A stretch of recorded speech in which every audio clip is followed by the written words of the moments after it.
Graças e louvores se deem a todo momento ao Santíssimo e Diviníssimo Sacramento. Dileto e amado ouvinte do nosso programa Oração da Manhã. Obrigado por você estar conosco nesta manhã aqui na nossa Diocese de Formosa, no estado de Goiás, e você também que se une a nós pelo sistema de rádio, pelas mídias sociais, para começar o seu dia orando através deste veículo de comunicação, na certeza de que o Senhor vai nos acompanhar com seu olhar de bênçãos o nosso dia, a nossa quinta-feira. Nós estamos dentro do tempo pascal, um tempo muito forte em que continuamos a rezar por aqueles que receberam o batismo na noite santa de Páscoa. E nossas comunidades vão revivendo pela ação missionária, pela catequese, pelos serviços diversos, esta alegria de pertencer ao ressuscitado que vive entre nós. No livro A Força de Silêncio, número 254, daremos sequência às meditações dos últimos dias. Não basta simplesmente prescrever mais silêncio, para que todos entendam que a liturgia faz com que nos voltemos interiormente em direção ao Senhor. Seria benéfico que durante as celebrações, todos juntos, sacerdotes e fiéis, estivéssemos fisicamente voltados ao Oriente, simbolizado pela abside. Essa maneira de posicionar-se continua absolutamente legítima. Ela está em conformidade com a letra e o espírito do concílio. Não faltam testemunhos dos primeiros séculos da Igreja, quando estamos de pé para orar, voltarmos-nos para o Oriente, diz Santo Agostinho, fazendo eco a uma tradição que remonta, segundo São Basílio, aos próprios apóstolos. As igrejas que foram projetadas para a oração das primeiras comunidades cristãs, as constituições apostólicas preconizam, já no século IV, que estejam voltadas para o Oriente, o Leste. E quando o altar está voltado para o Ocidente, Oeste, com a Basílica de São Pedro, o oficiante deve virar para o leste e olhar de frente às pessoas. A preocupação dos padres conciliares não era tanto celebrar de costas ou de frente para o povo, mas voltados para o Oriente, o leste. Observa judiciosamente Xavier Acarte em seu maravilhoso livro Comprendere et vivere la liturgia. Compreender e viver a liturgia. Essa orientação física da oração é apenas o sinal de uma orientação interior.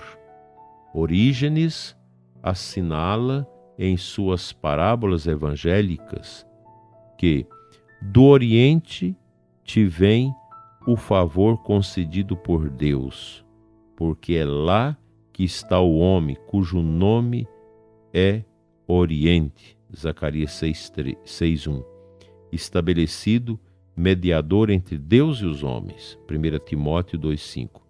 Portanto, é para ti o convite de que sempre olhes para o Oriente, Baruque 4:16, de onde se levanta o sol de justiça, Marcos 3:20, de onde nasce para ti a luz, e assim nunca caminhes nas trevas. João 12:3. Não é justamente isso o que o sacerdote faz ao convidar o povo de Deus a segui-lo logo no início da grande oração eucarística, dizendo: corações ao alto, e o povo responde: o nosso coração está em Deus? Como prefeito da congregação, isso aqui ele escreveu no tempo que ele era o prefeito, cardeal prefeito da congregação dos sacramentos, do culto divino e da disciplina do sacramento. Gostaria mais uma vez de lembrar que a celebração versus Oriente é autorizada pelas rubricas do missal, porque ela é de tradição apostólica. Não há necessidade de permissão especial para celebrar dessa maneira, com o povo e sacerdotes voltados para o Senhor. Se do ponto de vista prático não for possível celebrar ad Oriente, é preciso necessariamente que uma cruz esteja posta sobre o altar bem à vista, como ponto de referência para todos. Cristo na cruz é o Oriente cristão. É uma interessante meditação do cardeal Sara, que nos leva a perceber a santidade destas belas considerações. Geralmente se procura construir as igrejas com o altar versus Oriente, na direção do Oriente. É claro que hoje, dadas as circunstâncias, dificuldades para você conseguir um terreno e etc., não se vê muito essa orientação. Mas no comum, geralmente, o altar da igreja está virado para o Oriente, de onde nasce o sol. Isso é uma perspectiva que foi muito observada na igreja. Todas as vezes que nós celebramos a missa, nós devemos estar impactados por concentrar a direção da nossa meditação para o Calvário, para o Oriente, onde Cristo, na cruz, nos salvou. Daí a importância dessa citação que o Papa faz, quando você não tem como fazer a celebração versus Oriente, ou melhor, o cardeal orientou, e o Papa Bento XVI sacramentou isso no seu livro Introdução ao Espírito da Liturgia, se tenha o crucifixo no altar, virado para o sacerdote. Eu celebrei durante muito tempo sem o crucifixo no altar, porque a gente não tinha consciência disso.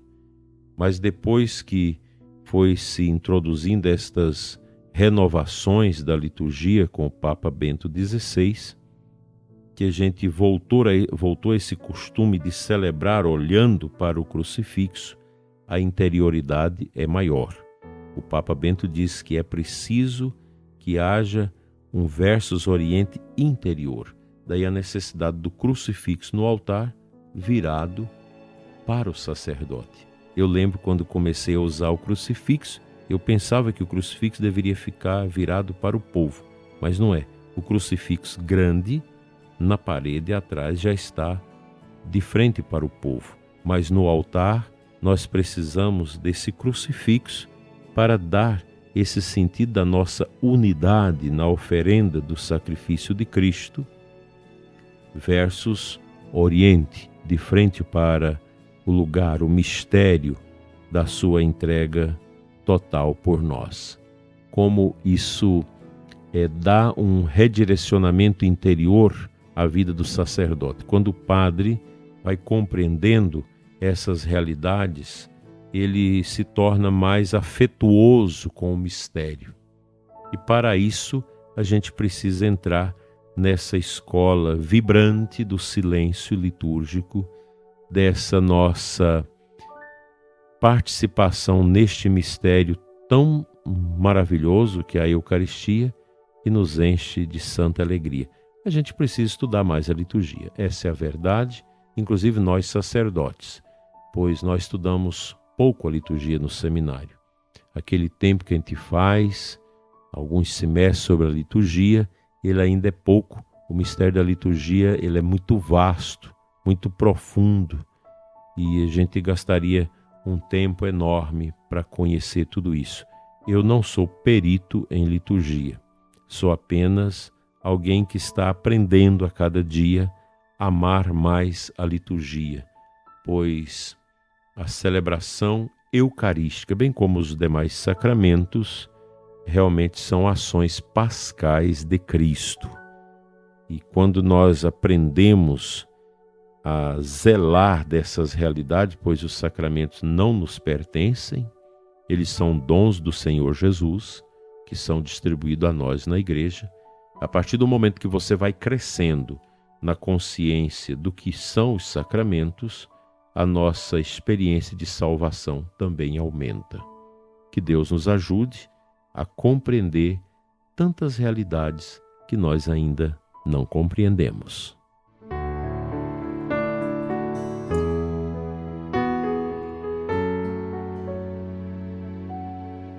A aclamação ao Evangelho traz para nós o versículo 51 do capítulo 6 de João, o discurso do pão do céu. Eu sou o pão vivo, disse Jesus, descido do céu. Quem deste pão comer, sempre há de viver. Aqui é uma referência ao mistério da Eucaristia. O capítulo 6 de João é um capítulo destinado a esta compreensão do pão do céu, que é o próprio Cristo que desce até nós e se nos dá em alimento. Cristo nos alimenta, nos fortalece com a sua grandeza, com a sua divindade, com a sua presença no mistério pascal de cada sacramento que nós oficializamos ou recebemos. Os sacramentos são os sinais sensíveis da graça de Deus em nós. O Catecismo Antigo, em perguntas e respostas, nos ensinou muito isso. O Papa Bento XVI transformou esse catecismo nosso de João Paulo II, que na verdade coordenou a sua confecção, num catecismo também de perguntas e respostas. Muito interessante. Eu estudei esse catecismo de perguntas e respostas com o povo da minha última paróquia em Minasul.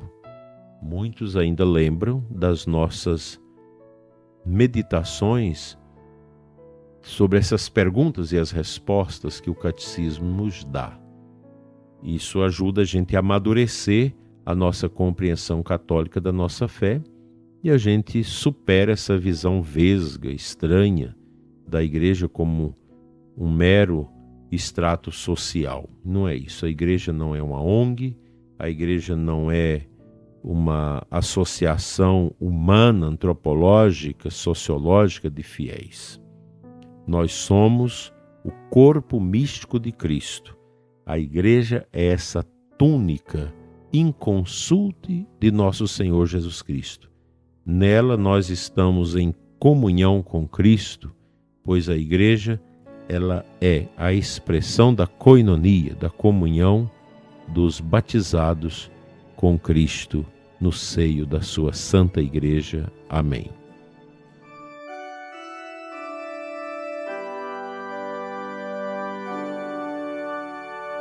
Pai Santo, eterno Deus, nós te adoramos nesta manhã de quinta-feira, na pessoa do teu Filho Jesus, presente em corpo, sangue, alma e divindade, na hóstia consagrada em nossos tabernáculos da Capela do Santíssimo. Obrigado, meu Deus, por nos ter dado Jesus Eucarístico, Deus sacramentado, nosso Deus amado, que nos fortalece no combate do dia a dia contra nós mesmos e contra os inimigos da verdade e da luz. Assim seja. Amém. Pela intercessão da Virgem Maria, mulher eucarística, seja abençoado o seu dia, em nome do Pai, do Filho e do Espírito Santo. Amém. Uma abençoada adoração a Jesus sacramentado para você no dia de hoje e sempre. Assim seja.